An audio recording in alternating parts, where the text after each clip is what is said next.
They call us lazy, fragile, disconnected, but maybe they've never truly listened. Because behind the screens, the memes, and the noise, something else is happening. Quiet movement, a generation waking up. Not to destroy it, but to rebuild. This isn't about rebellion for the sake of chaos. It's about reclaiming meaning in a world that forgot what it feels like to believe. This is how Gen Z might be quietly changing the world. Generation Z stands at a crossroads between collapse and creation, between despair and transformation. Born between 1997 and 2012, we are the first to inherit a fully digital world, one connected, overstimulated, and yet deeply divided. We were raised in the glow of screens, the hum of uncertainty, and the shadow of crises we didn't cause but can't ignore. We grew up hearing that we were lazy, spoiled, entitled, yet no one paused to ask why so many of us feel restless, anxious, and unanchored. The truth is, this isn't weakness, it's awareness. It's the sound of a generation realizing that the systems we inherited no longer work. The weight of economic reality. For most of us, the math simply doesn't add up. Housing prices have soared nearly 90% in a decade, while wages have barely moved. The median first time home buyer in America is now 40 years old, up from 31 just 10 years ago. More than half of Gen Z doesn't expect to own a home before 40. Not because we don't want to, but because we can't. 84% of us are delaying marriage, children, and even owning pets just to afford the possibility of stability.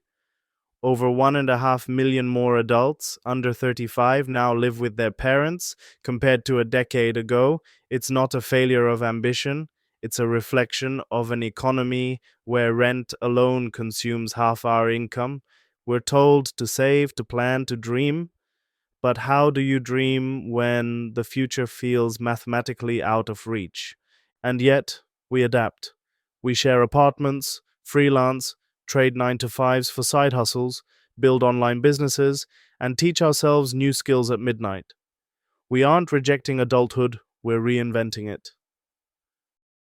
Mental health, a generation under pressure, but the cost of constant adaptation is psychological. 42% of Gen Z has been diagnosed with a mental health condition. Anxiety and depression have become so common, they feel almost normalized, like background noise. Nearly 1 in 5 high schoolers has seriously considered suicide. These aren't just numbers, they're our friends, our classmates, our siblings. We grew up through a pandemic that stole our social lives and sense of safety. We watched school shootings become routine. We learned to scroll through tragedy with numb thumbs, and beneath it all, the constant whisper, "You're not doing enough." The internet connected us, but it also never lets us rest. We scroll through highlight reels while comparing them to our worst days.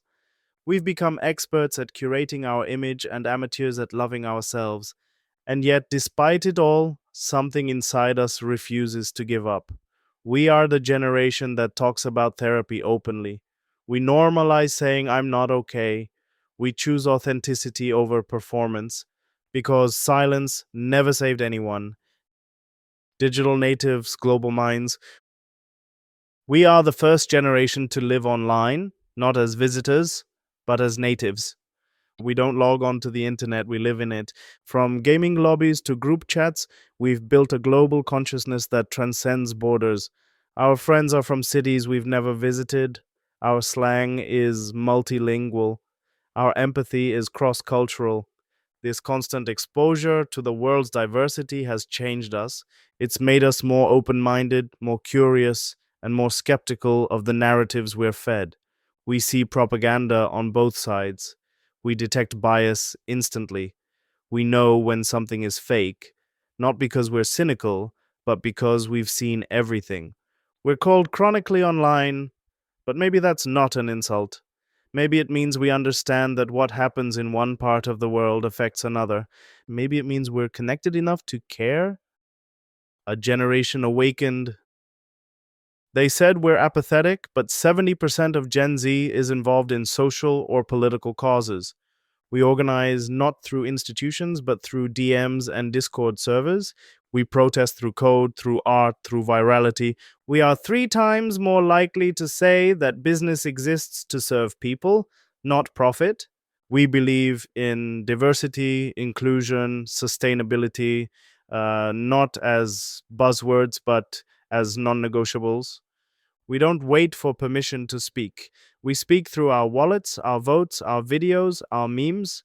Across continents, young people are demanding reform, from climate marches in Europe to anti corruption protests in Africa and Asia.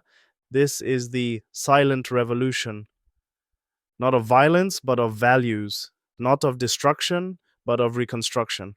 We're not just fighting the old systems, we're quietly building new ones. Communities, startups, cooperatives, decentralized networks. We've learned that real power doesn't always shout. Sometimes it codes, sometimes it creates content, sometimes it simply refuses to comply. Redefining leadership and success. We're told we don't want to work. The truth is, we don't want to work for nothing. We don't dream of corner offices. We dream of impact. We want leaders who listen, who mentor, who connect purpose with action. We don't follow titles, we follow authenticity. Gen Z leadership isn't about hierarchy, it's about collaboration. We believe that influence must be earned, not imposed. We'd rather start something meaningful than climb a ladder that leads nowhere. This isn't entitlement, it's evolution. We've watched burnout consume our parents, watched debt destroy ambition, watched greed poison politics.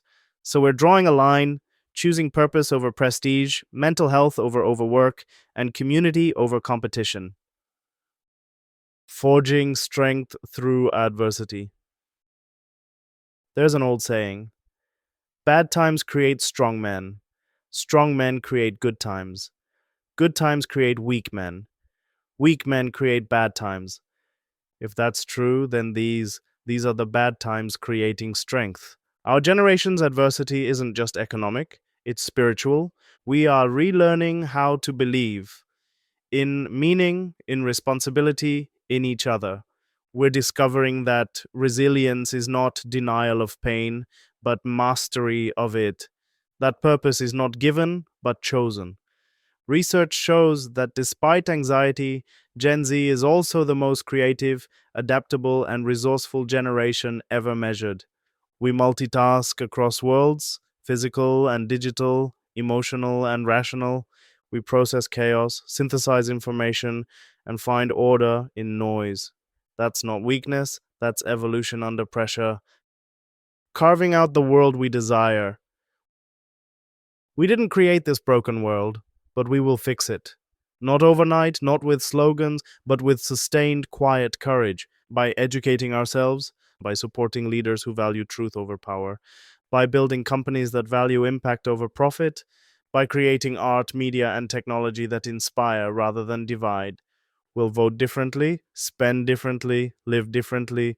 We'll choose collaboration over cynicism. We'll talk, argue, cry, build, and rebuild. Because that's what revolutions really look like, not explosions, but conversations.